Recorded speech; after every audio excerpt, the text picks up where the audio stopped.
ప్రభుత్వ నిర్లక్ష్యం అన్నదాతలకు శాపంగా మారింది. సాగునీటి రంగాన్ని ఈ 5 ఏళ్లు పూర్తిగా నిర్వీర్యం చేశారనేందుకు లాకుల వ్యవస్థే నిదర్శనం. గోదావరి డెల్టాలో సాగునీరు అందించేందుకు కాల్వలు ఎంత ముఖ్యమో కాల్వల ద్వారా నీరు పొలాలకు సక్రమంగా చేరేందుకు లాకుల వ్యవస్థ కూడా అంతే కీలకం. కానీ జగన్ సర్కార్ లాకుల నిర్వహణను పూర్తిగా గాలికొదిలేసింది. లాకులు, షట్టర్లకు కనీసం గ్రీజ్ కూడా పోయకపోవడంతో అధ్వానంగా మారాయి. ఎక్కడికక్కడే పూడిక తీతలు, చెత్తాచెదారం పేరుకుపోయి నీటి ప్రవాహానికి అడ్డంకిగా మారాయి. ఉమ్మడి తూర్పుగోదావరి జిల్లాలో డెల్టా కాల్వల నిర్వహణ దారుణంగా తయారైంది. సాధారణంగా ఏటా క్లోజర్ సమయంలో లాకులు, షట్టర్ల తలుపులకు ఆయిల్, గ్రీజు పూసి తుప్పు పట్టకుండా రంగులు వేస్తారు. కానీ వైకాపా అధికారంలోకొచ్చిన తర్వాత ఈ పనులు చేపట్టిన దాఖలాలు లేవు. గోదావరి మధ్య డెల్టా పరిధిలో సుమారు 2 లక్షల ఎకరాల ఆయకట్టు ఉంది. ఆత్రేయపురం మండలం లొల్ల వద్ద ఉన్న హెడ్లాకుల వ్యవస్థ కీలకమైంది. 3 హెడ్లాకుల ఆధునికీకరణకు 3 ఏళ్ల క్రితం 54 కోట్లతో అంచనాలు సిద్ధం చేశారు. ఎన్నిసార్లు ప్రతిపాదనలు పంపినా మోక్షం లేదు. షట్టర్ల నుంచి నీరు లీకవుతున్నా కనీస మరమ్మతులు చేయడం లేదు. లొల్ల వద్దే ఉన్న బ్యాంక్ కెనాలు లాకుల నుంచి ముక్తేశ్వరం కాల్వ ద్వారా సుమారు 80,000 ఎకరాలకు సాగునీరు అందుతుంది. లాకులు పూర్తిగా శిథిలావస్థకు చేరి కూలేందుకు సిద్ధంగా ఉన్నా పట్టించుకోకపోవడం ప్రభుత్వ నిర్లక్ష్యానికి అద్దం పడుతోంది.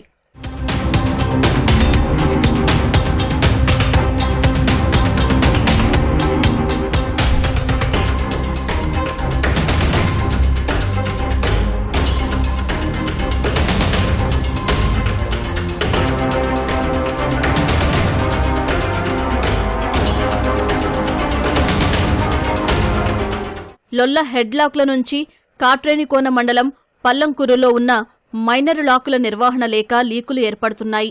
బొబ్బర్లంక, పల్లంకూరు ప్రధాన పంట కాలువ పరిధిలో ఐనవిల్లిలంక, ముక్తేశ్వరం, అన్నంపల్లి, కుండలేశ్వరం ప్రాంతాల్లో లాకులను పట్టించుకోలేదు. అంబాజీపేట మండలం ముక్కాముల లాకులు పాడైపోయాయి. పి గన్నవరం, రాజోలు నియోజకవర్గం పరిధిలోని మొండెపులంక, పొదలాడ, శివకోడు, సకినేటిపల్లి లాకులది అదే దుస్థితి. నావిగేషన్ కెనాళ్ల వద్ద పర్యవేక్షణ లేక తలుపులకు భారీ రంధ్రాలు ఏర్పడ్డాయని రైతులు చెబుతున్నారు. ఇది కోనసీమ జిల్లాకే ప్రధానమైన పంట కాలువకి సంబంధించిన లొల్ల లాకులు. దీనికి ఈ లాకులు కట్టి బ్రిటిష్ కాలంలో కట్టించారు. ఇప్పుడు వచ్చి దీనికి మరమ్మతులు కానీ రిపేర్ కానీ ఏమీ లేదు. దీనికి సంబంధించి 2 లక్షల ఎకరాల సంబంధించి పంటకు సంబంధించిన లాకులు పునరుద్ధరించకపోగా కనీసం దాని మరమ్మతులకు కూడా నోచుకోలేని పరిస్థితిలో ఉంది. దీన్ని ఎవడైనా బాగు చేయించి ఆ పంట పొలాలకి సక్రమంగా నీరందించేలా చేయాలని ఇక్కడ ప్రజల ఆకాంక్ష. ఇది మొండెపులంక లాక్ అండి. ఈ గ్రీజు లేకపోతే షట్టర్లన్నీ కూడా బాగు చేయించి అన్నీ చేయకపోతే ఎక్కడికక్కడ బీసిపోయి వాటర్ అక్కడిక్కడ బంద్ చేసి రేపు వాటర్ విడిచిపెట్టేది ఎక్కడికక్కడ స్తబ్దించేస్తున్నాయి. ఈ 5 సంవత్సరాల మట్టి నుంచి ఎక్కడా కూడా ఈ లాకులు కానీ షట్టర్లు కానీ అన్నీ పాడైపోయినాయండి. ఏవి చేసినా లేదు, నిధులు ఇవ్వలేదు. గవర్నమెంట్ దాని గురించి అసలు పట్టించుకోలేదు. కాలువలన్నీ పూడికలు ఎక్కువైపోయి తీగిపోవటం వల్ల, అది బాగు చేయకపోవడం వల్ల లాస్ట్ ఆయకొట్టుకి మన దాదాకి చాలా ఇబ్బంది పడిపోయారు. నీరు లేక ఇంజనాలు ఎటు తోడుకుని గవర్నమెంట్ ఏ విధంగా వాళ్ళకి రైతుకు సహాయం చేయలేదు. అమలాపురం, బొబ్బర్లంక ప్రధాన పంట కాలువలో నీటి సామర్థ్యం పెరిగితే షట్టర్ల ద్వారా గోదావరిలోకి నీరు విడుదల చేయాలి. సర్ప్లస్ వాటర్ షట్టర్ల నుంచి నీరు లీకై వర్షాకాలంలో 800 ఎకరాలు ముంపు బారిన పడుతున్నాయి. తూర్పు డెల్టా ప్రధాన కాలువ కడియం వద్ద లాకులు శిథిలమయ్యాయి. కనీసం పూడిక తీత కూడా తీయక చివరి పొలాలకు నీరందడం లేదని, దీన్ని అధికారుల దృష్టికి తీసుకెళ్లినా పట్టించుకోకపోవడంతో సొంతంగా తామే డబ్బులు చెల్లించి పనులు చేయించుకున్నట్లు తెలిపారు. గతంలో కనుక చూసుకున్నట్లయితే మరమ్మతులు చేసేవారు. ఇప్పుడైతే 5 సంవత్సరాల నుంచి కాలువకి మరమ్మతులు కానీ డ్రైనేజ్ నీరు దిగటానికి కానీ చాలా ఇబ్బందికరంగా ఉంటుంది. మాదిరి వర్షం కురితే కనుక నీరు కూడా ఆగిపోతుంది. కాలువలు కూడా మరమ్మతులు చేయాలండి, బాగా మూసుకుని.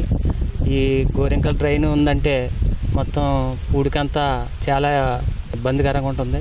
పంట కాలువల నీళ్ళు కూడా బాగా మూసుకుపోయినాయండి. అవి కూడా పనికి ఆహార పథకం లేదో కానీ అంతా పైన ఈ చెత్త తీయడం జరిగింది తప్ప లోతుగా పూర్తిగా వర్క్ ఏం చేయలేదండి. ప్రతి పంట మేమే సొంత డబ్బులు వేసి క్రైనెట్టి చెత్త కూడుకులన్నీ మేమే తీయించుకున్నామండి. గవర్నమెంట్ ఏమి అసలు చేయించలేదండి మాకు. అసలు ఏమి కేవలం మన పప్పులో డామ్ దగ్గర నుంచి ఎత్తుకోట డామ్ దగ్గర నీరు అసలు రావట్లేదండి. అసలు మెరక అయిపోయిందండి. మొత్తం ఒకసారి క్రైనెట్ తవ్వాలండి. కాలువ అంతాను పప్పులో పాలన నుంచి ఎత్తుకోట డామ్ దాకా తవ్వాలండి. ప్రభుత్వం ఏం చేయలేదండి. మేము సొంత డబ్బులు వేసి చేసుకున్నాం. కౌలు రైతులు మేము సొంత డబ్బులు వేసండి క్రైనెట్కి గంటకి 2000 3000 ఇచ్చి చేయించుకుంటున్నాం. కాలువలు ఏదో ఉపాధి పని వాళ్ళు కొంత తుక్కు లాగేస్తున్నారండి అంతే అండి. అంతకంటే గవర్నమెంట్ ఏం చేస్తలేదండి. మొత్తం ఆ లాగులు పడిపోయి ఉన్నాయండి. ఆయన గతంలో బాగానే చేసేవారండి. నీరు లేకపోతే ఆయిల్కి డబ్బులు ఇచ్చి ఇంజిన్ ఆయిల్ ఇచ్చి నీటి సంఘాల ద్వారా అన్నీ బాగానే చేసేవారండి. కాలం మొత్తం పాడైపోయినాయి, ఏమి లేవండి. మొత్తం కప్పుడు పోయి చూడండి, ఇప్పుడు మొత్తం మూసేని డెక్క ఎక్కడెక్కడ తూటు మేమే బాగు చేసాం సార్లు. ప్రభుత్వం ఏమో చూసి వెళ్ళిపోయింది అంతే అండి. తీసేవాడు మేమే తీసుకున్నాం, వాళ్ళు ఏం తీయలేదండి. ఒక్కొక్కరేంటి రాజు చెప్తున్నారు కదా, అలాగే చేయించేవండి.